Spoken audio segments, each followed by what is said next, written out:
হওয়ার পর থেকে ওর লেখাপড়ায় যথেষ্ট উন্নতি হয়েছে। তুমি রৌনকের বংশ পরিচয় সম্পর্কে নানাভাবে খোঁজ খবর নিয়ে দেখেছ, সেটা খুবই ভালো। শুধু তার অর্থনৈতিক অবস্থাটা খারাপ, ছেলেটা খুবই ভালো। এবং তারপর থেকেই তুমি চিন্তা করেছ যে লালার সাথে রৌনকের বিয়ে দেওয়ার ব্যাপারটা। আমার সাথে পরামর্শ করেছো, আমার অনুমতি নিয়েছো, তাহলে এখন কেন তুমি তাদের প্রেমে বাধা হয়ে দাঁড়াচ্ছ? ওই ছেলের সাথে লারা আর কোনোদিন মিশতে পারবে না, ব্যাস। না, লালার সাথে রৌনকের প্রেমের ব্যাপারে তুমি কেন বাধা হয়ে দাঁড়াচ্ছ সেটা আমি খুব ভালো করে জানি। কেন দাদা ভাই? জিজ্ঞেস করে তোমার বাবা।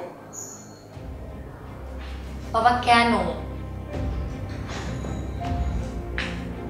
বাবা প্লিজ, আমি জানতে চাই কেন, আমাকে বলো তুমি। কি বাবা বলছো না কেন? রৌনককে তোমার ভালো লাগছে না কারণ ও তোমার অপকর্মের পথে কাটা হয়ে দাঁড়িয়েছে তাই?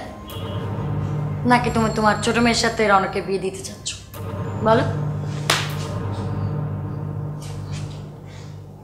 দাঁড়াও,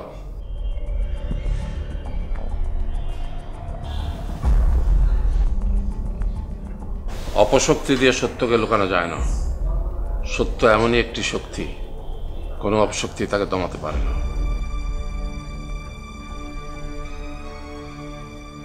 রৌনক তোমার সুখের বীজে যে সোনা ফলে না তার প্রমাণ উন্মোচন করছিল বলেই তুমি তাকে জেলে ভরতে চাচ্ছ। এসব নিয়ে আমি আর কোনো কথা বলতে চাই না বাবা। আমজাদ, একজন রৌনককে জেলে ভরলে কি তোমার বিরুদ্ধে আন্দোলন বন্ধ হয়ে যাবে? তোমার সব অপরাধ মুছে যাবে? তুমি সুখ উন্নয়ন প্রকল্পের নামে যে অপরাধ করে যাচ্ছ তার জন্য তোমাকে প্রায়শ্চিত্ত করতে হবে, তোমাকে আইনের মুখোমুখি হতে হবে।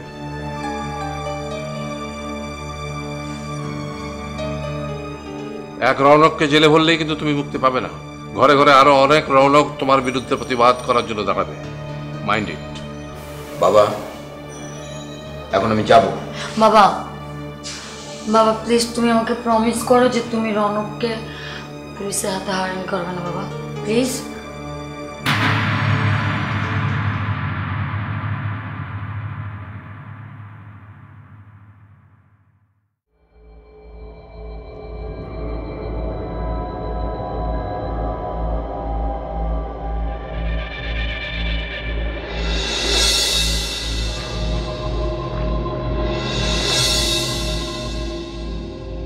মালিক এতটা নিচে নামতে পারবে আমি কখনো ভাবতেও পারি। যার জন্য আমি এত কিছু করলাম, এই অফিসে ঢুকালাম, চাকরি দেওয়ার ব্যবস্থা করলাম, ভালো পজিশন ক্রিয়েট করে দিলাম, এত স্যাক্রিফাইস করলাম আমি লাইফে যার জন্য।